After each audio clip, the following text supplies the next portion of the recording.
razem opowiem o projekcie Brygada 1918, która gdzieś tak w mediach dosyć mocno przez osobę prezydenta i promocję całości obiegła Polskę. Chciałbym wyjaśnić trochę na temat w ogóle kulisów powstawania i tego, skąd się brygada wzięła. Cała historia zaczęła się w Muzeum Książki Artystycznej, które od wielu lat prowadzą Jadwiga oraz Janusz Tryzno. Jest to niezwykła placówka, w której znajdują się setki tysięcy matryc, punconów, czcionek zecerskich i najróżniejszych typograficznych skarbów. I to, co zdecydowanie tę placówkę odróżnia od innych tego typu na świecie, to fakt, że te maszyny nie są wsadzone w antyramy, nie siedzi tam starsza pani, która pilnuje, żeby niczego nie dotykać, tylko można wszystkiego dotknąć, powąchać, odbijać. No, wszystkie te maszyny są czynne, więc jest to zdecydowanie niezwykłe miejsce, którego odwiedzenie powinno być obowiązkiem każdej projektantki czy projektanta. W roku 90 pan Janusz Tryzno razem z panią Jadwigą uratowali od zgruzowania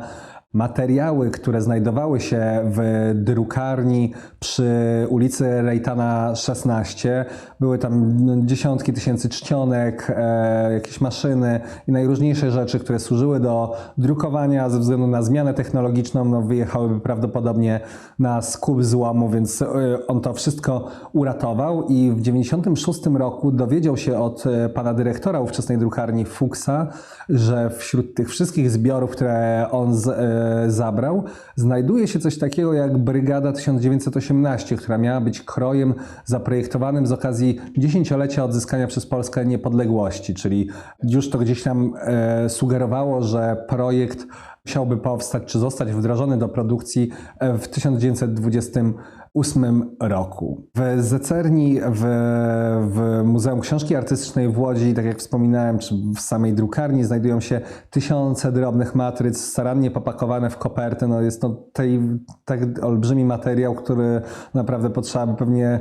gigantycznej kwerendy, żeby to wszystko zdigitalizować, opisać, którą od wielu lat muzeum prowadzi. I podczas kwerendy, którą robili w 2016 roku, znaleźli remament tej drukarni z roku 1954 i trafili na wzmiankę o tej brygadzie, że coś takiego istniało. No, po przeszukiwaniach tego archiwum w muzeum natrafiono na matrycę kroju Brygada oraz na wydruczek Sztuka drukarska, w którym ten krój został użyty no i prawdopodobnie to jest jedyny przykład w ogóle użycia tej czcionki w druku. Co ciekawe, no w muzeum, pomimo że znaleziono matrycę do matryc do czcionek, nie można było namierzyć samych czcionek, więc no, tym materiałem bazowym, który miałby być digitalizowany, były właśnie te takie wydrążone i takie negatywowe matryce, z których dopiero czcionka jest lana. W tym celu, w ogóle w ustaleniu, o co chodzi z brygadą i skąd ona się wzięła, kto był jej autorem, na te wszystkie pytania miała odpowiedzieć kwerenda, której przewodniczył Andrzej Tomaszewski. Było to związane z grantem, który muzeum pozyskało od programu Niepodległa na digitalizację tej czcionki i zespół, w którym kierował Andrzej Tomaszewski, Borys Kosmynka, Przemysław Hofer, Martin Kramek oraz państwo Tryznowie, szukaliśmy odpowiedzi na to, skąd ten krój w ogóle mógł się wziąć. Były przypuszczenia, że prawdopodobnie za jego projekt odpowiadał wybitny drukarz i projektant tamtego czasu, czyli Adam Półtawski. Jednak kilka osób wykluczało taką możliwość, m.in. Andrzej Tomaszewski, który sugerował, że gwiazda tej klasy co Półtawski, gdyby zaprojektował ten krój, byłoby na pewno o tym bardzo głośno i gdzieś to zostałoby odnotowane. Kiedy zaczęliśmy poszukiwania tego, kto odpowiadał za projekt, zespół składający się z Borysa Kosmynki oraz Przemysława Hofera już zaczęli pracę nad digitalizacją kroju. Po pierwsze skanowali mikroskopem matrycę, żeby znaleźć idealny po prostu obraz tych liter w jednej punktacji, żeby zachować po prostu ciągłość później zdigitalizowanych liter. Opracowali tak zwaną wersję zerową kroju Brygada, która składała się z wersalików od A do Z, z minuskół od A do Z oraz z cyferek. I z uwagi na podpisanie umowy z Niepodległą również mnie zaprosili do projektu, żebym współtworzył z nimi ten digitalizacyjny zespół. Podczas kwerendy moją częścią zadania było porównywanie Antykwy Półtawskiego i Brygady pod kątem właśnie tego domniemanego autorstwa. I co ciekawe, kiedy przeprowadzałem w ogóle te badania na temat powiązań formalnych pomiędzy znakami z Antykwy Półtawskiego oraz Brygady, coraz częściej łapałem się na tym, że te litery wyglądają jakby miały podobny szkielet. Zresztą też taką sugestię słyszałem od pana Janusza Tryzno, że Marian Misiak, kiedy oglądał Brygadę, sugerował, że tam są dokładnie te same błędy, które w Antykwie Półtawskiego popełnione w ten sam sposób, czyli sposób rysowania terminali oraz ich wielkości w literach C, J, F czy R, więc to była kolejna sugestia, która gdzieś tam naprowadzała na to autorstwo. Niestety, pomimo olbrzymich wysiłków, przeszukania naprawdę wielu wzorników i to głównie wzorników 4 głównych twórców czcionek w przedwojennej Polsce, nie udało się jednoznacznie stwierdzić tego autorstwa, więc jest ono domniemywane, no i są osoby, które są przekonane, że to był na pewno Półtawski. Mamy również totalne zaprzeczenie, czyli ludzi, którzy uważają, że to niemożliwe, żeby to on zrobił, więc no, to pozostaje taki smaczek historii w tym całym projekcie, który nie jest dopowiedziany do dzisiaj. Jeżeli chodzi o sam proces digitalizacji, Brygada była o tyle ciekawa, że to był rodzaj takiej typu archeologii, ponieważ my nie rozbudowywaliśmy jakoś specjalnie, ani nie nanosiliśmy korekt na ten projekt, tylko mieliśmy za zadanie odwzorować to, jak to by wyglądało, gdyby faktycznie były z tych matryc wylane czcionki i można by było pracować.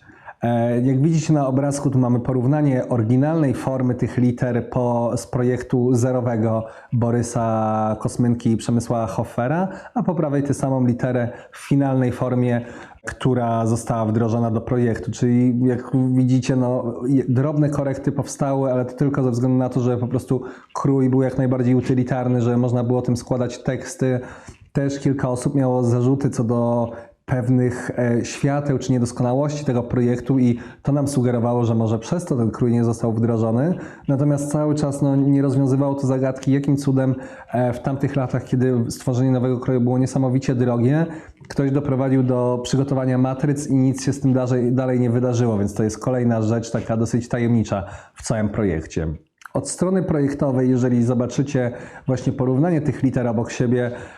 my nie chcieliśmy na przykład niwelować jakichś detali, które świadczyły o charakterze tego kroju. Cały czas sobie zdawaliśmy sprawę z tego, że pracujemy tak naprawdę z materiałem, który ma już 100 lat, więc możemy zaimplementować dzisiejszą wiedzę typograficzną, natomiast nie tak, żeby po prostu miało to wpływ na charakter tego kroju, że chcieliśmy, żeby gdzieś czuć było, że to nie jest projekt zrobiony przedwczoraj w Zurichu, tylko jednak litera, która powstała 100 lat temu. Dlatego na przykład bardzo momentami karykaturalnie narysowane litery takie jak T po lewej stronie nadal zostawiliśmy ekspresyjne i z wysoko wyciągniętym tym ascenderkiem, natomiast skróciliśmy go na tyle, żeby on nie zaburzał po prostu procesu czytania w tekście, czy nie wyglądał dziwacznie w nagłówkach. Podobnie w literce G ten maciupeńki terminal, to ucho w literze również powiększyliśmy do takiego rozmiaru, żeby to po prostu wyglądało jak najlepiej w tekstach. Finalnie projekt zakładał zdigitalizowanie odmiany regular oraz bold, ale ze względu na możliwości technologiczne przygotowaliśmy również odmianę semi-bold, czyli jeżeli mieliśmy 2 skrajne mastery w typografii za pomocą interpolacji, jesteśmy w stanie, panując nad tym, przygotować odmianę pomiędzy, więc skorzystaliśmy z okazji i taka odmiana powstała. Było to też spowodowane faktem, że w odróżnieniu od krojów, które powstawały w tamtym okresie, ten bold był naprawdę dosyć gruby, więc brakowało czegoś pomiędzy po prostu tymi odmianami, jeżeli ktoś by stwierdził, że nie chce aż tak tłustego nagłówka, to żeby miał możliwość użycia. Natomiast teraz po jakimś czasie przygotowaliśmy również wersję Variable Font, która niedługo zostanie udostępniona, podobnie jak cały projekt, za darmo na rynku, więc każdy użytkownik czy użytkowniczka będą mogli suwakiem zmienić sobie grubość, którą chcą uzyskać w projekcie. Tak wygląda podstawowy zestaw od A do Z minuskuły, wersalików oraz cyferek w projekcie Brygada. Oczywiście całość została rozbudowana o liczne funkcje zecerskie, takie jak cyfry nautyczne, cyfry wersalikowe, kasztowe, warianty znaków interpunkcyjnych, rozbudowany zestaw diakrytyków, znaki matematyczne oraz dzięki Przemysławowi Hoferowi również w brygadzie znalazł się bogaty set ramek oraz ornamentów, dzięki czemu możemy korzystać z rzeczy, które z perspektywy dzisiejszego projektowania graficznego są nieco zapomniane, czyli wszelakiej maści ramki, bordiury, jakieś takie elementy giloszowe, a no, w brygadzie udało się to zaimplementować, więc krój idzie z duchem z czasu, w którym powstał, więc jeżeli ktoś robi coś stylizowanego na, nie wiem, starodawny dyplom czy afisz teatralny, no ma pełne możliwości, żeby z tego narzędzia po prostu skorzystać za pomocą brygady. Cały set znaków w tamtym momencie brygady wynosił około 450, ze względu na to, że powstały kapitaliki. Oczywiście w każdej odmianie był superskrypt, subskrypt, znaki ułamkowe i wiele innych. Brygada wzbudziła dosyć duże zainteresowanie ze względu na to, że urzędujący wtedy prezydent Andrzej Duda czy kancelaria prezydenta Andrzeja Dudy na tyle zainteresowała się w ogóle tematem tej digitalizacji, że powstało takie znalezisko, że stwierdzili, że trzeba zrobić temu huczną premierę, zaprosić autorów oraz przygotować wykład w ogóle o tym projekcie. Całość odbyła się w Pałacu Prezydenckim, gdzie pan Janusz Tryzno osobiście odbił na takiej starej maszynie, tak zwanej Bostonce, skład tekstu brygadą i przekazał go Andrzejowi Dudzie. My z Borysem i z Przemysławem Hoferem przygotowaliśmy wykład w ogóle o historii tego, jak ta brygada powstawała, jak wyglądała ich praca nad tą wersją zerową oraz dalsza rozbudowa projektu, a na koniec Andrzej Duda przekazał znaczy nie tylko polskim, no, przekazał ogólnie użytkownikom krój pisma brygada na otwartej licencji, dzięki czemu no, projekt zrobił się bardzo medialny, ponieważ zaczęły pisać o tym osoby od tak naprawdę Gazety Wyborczej, magazynów w sieci, aż po Radio Maryja i Pudelka, na którym się brygada pojawiała, więc wydaje mi się, że nawet jeżeli sporo osób miało problemy z tym, że politycznie jakby się nie zgadza z prezydentem, to że jednak projektowanie graficzne nagle zyskało szerokiego odbiorcę. A co inną ciekawostką było to, i według mnie było to bardzo wartościowe, że w momencie, kiedy powstała brygada, prezydent od razu zarządził, że wszystkie dokumenty, które wychodzą z kancelarii prezydenckiej oraz z ministerstw powinno być składane tą brygadą, czyli no, w dobie takiego chaosu wizualnego, który panuje w większości ministerstw, każdy ma własną wersję herbu, każdy własną typografię, nagle ujednolicenie dokumentów, żeby składać jednym krojem, co się do dzisiaj udaje, było chyba dla nas jako autorów czymś niezwykłym, że jest szansa na jakąś unifikację po prostu tego, co rządowe i co wychodzi do odbiorcy. Brygada dosyć szybko zyskiwała użytkowników i jakby ta promocja zataczała coraz szersze kręgi, włącznie z tym, że nagle o typografii napisał aż dziennik. Oczywiście w fejkowym artykule śmiali się, że prezydent udostępnił czcionkę, która nie posiada polskich znaków. Oczywiście dużo osób się wkręciło i pisało, czy możemy te polskie znaki dodać, bo obciach, no bo przeczytali coś na aż dzienniku i nie wiedzieli, że to jest po prostu żart, więc my też się cieszyliśmy, że typografia, która jest bardzo niszową dziedziną, nagle trafia na salony, nagle ludzie się tym interesują, nagle to jest w mediach i wydawało nam się, pomimo jakichś tam minusów czy politycznej niezgody z obecną sytuacją w Polsce wtedy, to że to było coś cennego, że faktycznie to projektowanie graficzne i typografia gdzieś wyszło na piedestał i że wiele osób się dowiedziało, że jest to w jakiś sposób ważne. Oczywiście były najróżniejsze komentarze. Z jednej strony, tak jak macie tu na załączonym obrazku, było co super, za darmo. Z drugiej oczywiście była masa hejtów, ale po co to z moich podatków? No dobrze, że chociaż darmowa i fajnie, że ma polskie znaki, więc o tyle przyjemnie. Natomiast też sporo było komentarzy, że ja nie widzę po prostu różnicy pomiędzy Brygadą a Timesem czy innym krojem, jakby jako autorzy digitalizacji tego projektu jakby nie mieliśmy z tym problemu, bo myślę, że to jest mniej więcej na tym samym poziomie abstrakcji, co rozróżnienie dwóch wersji jakiegoś koncertu fortepianowego, że no trzeba być na jakimś levelu wiedzy, żeby być w stanie zauważać pewne niuanse i to nam zupełnie nie przeszkadzało, zwłaszcza, że też staraliśmy się tłumaczyć w mediach, że z projektami krojów nie działa to trochę tak, jakbyśmy mieli, nie wiem, kartę Pokémon i że mamy duplikat, to po prostu wyrzucamy go do śmieci albo wymieniamy się i nie jest on potrzebny, tylko że to nie działa na zasadzie zbieractwa tych krojów, tylko raczej jakiejś digitalizacji dóbr narodowych, a ze względu na nie jakąś trochę ubogą historię polskiej typografii, nagle takie znalezisko faktycznie jest czymś specjalnym i zasługuje na to, żeby to zdigitalizować. Zresztą często porównywaliśmy sytuację z Brygadą i z tą niezgodą, że po co to w ogóle digitalizować, że są czcionki, lepiej to zostawić. Porównywaliśmy do tego, że nie wiem, jak jakiś archeolog odkopie wazę czarnofigurową gdzieś w Grecji, no to jeżeli odkopie potem czerwonofigurową, to nikt nie mówi mu, stary, zakop to bez sensu, po co nam kolejna waza do kolekcji, tylko zazwyczaj pojawiają się działania, które mają na celu zabezpieczenie takiego dziedzictwa i wydaje mi się, że podobnie sprawa miała się tutaj z Brygadą, czyli tutaj nie chodziło o jakąś artystyczną ekspresję w tym projekcie, tylko najzwyczajniej w świecie zabezpieczenie pewnego dziedzictwa narodowego, czegoś, co z punktu widzenia historii jest bardzo ważne i tak jak doceniamy z tamtego okresu, czy z nieco późniejszego obrazu, nie wiem, Matejki, czy muzykę, czy w ogóle tą całą falę, która się pojawiła po I wojnie i po odzyskaniu niepodległości, gdzie mieliśmy potrzebę polskości, tak samo uważam, że Krój Pisma zasługuje po prostu na to, żeby zostać zdigitalizowanym i udostępnionym na licencji użytkownikom. Po tym takim pierwszym okresie, kiedy ludzie byli zainteresowani typografią,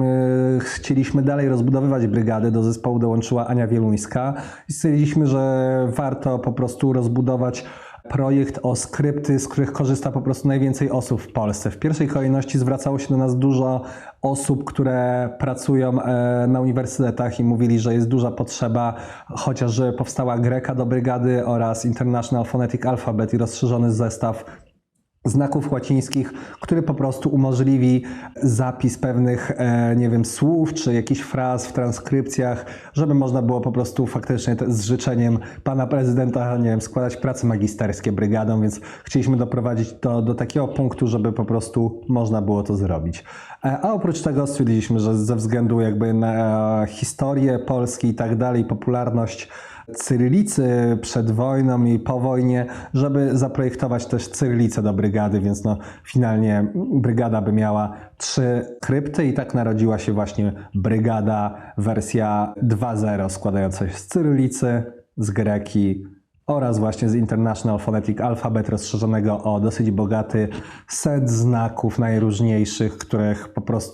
które zgłaszali użytkownicy. Czasami był to, nie wiem, ktoś, kto pracuje przy opracowaniach muzycznych i zależało, albo składał ktoś na przykład jakąś książkę z zapisem psalmów, w których było oznaczenie, nie wiem, literką V z jakąś dziwną kreseczką oznaczającą to, co będzie odpowiadał tłum na to, co zaśpiewa ksiądz i bardzo nas prosił o dodanie tego znaku, więc pojawiały się czasami takie pojedyncze problemy, które staraliśmy się na bieżąco rozwiązywać, bo cieszyliśmy się, że ktoś sobie zadał trudu, żeby w ogóle znaleźć do nas kontakt, odezwać się, opowiedzieć o tym problemie, napisać maila na kartkę A4, dlaczego to jest tak ważne, żeby do Brygady dodać ten krój, więc razem z Borysą, z Przemkiem i z Anią dodaliśmy po prostu kolejne znaki do projektu. W tym samym momencie dużo osób też sugerowało, zwłaszcza media podłapywały, że jeżeli to prezydent tę czcionkę udostępnił Polakom i tak dalej, że mamy do czynienia z czcionką narodową i wiadomo, że takie rzeczy są bardzo nośne medialnie, natomiast mi ciężko się z tym zgodzić, ponieważ mamy do czynienia z projektem, który ma 100 lat, czuć to i to jest trochę tak samo, jakbyśmy mieli, nie wiem, muzykę, która powstała 100 lat temu. Zawsze będziemy czuli, że to nie jest coś dzisiejszego i pytanie, czy tak się czy to powinno komunikować narodowość, takie zapędy historyczne. Ja to akurat pozostałem bez odpowiedzi, natomiast powiem tyle, że teraz diametralnie sposób widzenia Brygady mi się zmienił, bo ostatnimi czasy pracowaliśmy nad typoteką, czyli takim indeksem polskich krojów pisma i okazało się, że ta historia polskiej typografii wcale nie jest taka biedna, jak mi się zawsze wydawało i w sumie każdy wywiad polskiej typografii czy typografa zazwyczaj zaczyna się od słów, że my mamy takie biedne to dziedzictwo typograficzne, że u nas się nic nie działo. Na typotece udało nam się zgromadzić około 400 krojów powstałych pomiędzy 1474 roku a 2020, więc też ta Brygada wcale taka narodowa nie jest i możemy znaleźć dziesiątki projektów, które również mogłyby do tego miana startować, ale z różnych względów nie zyskały takiej popularności. No i na tym chciałbym zakończyć. Dziękuję bardzo za uwagę.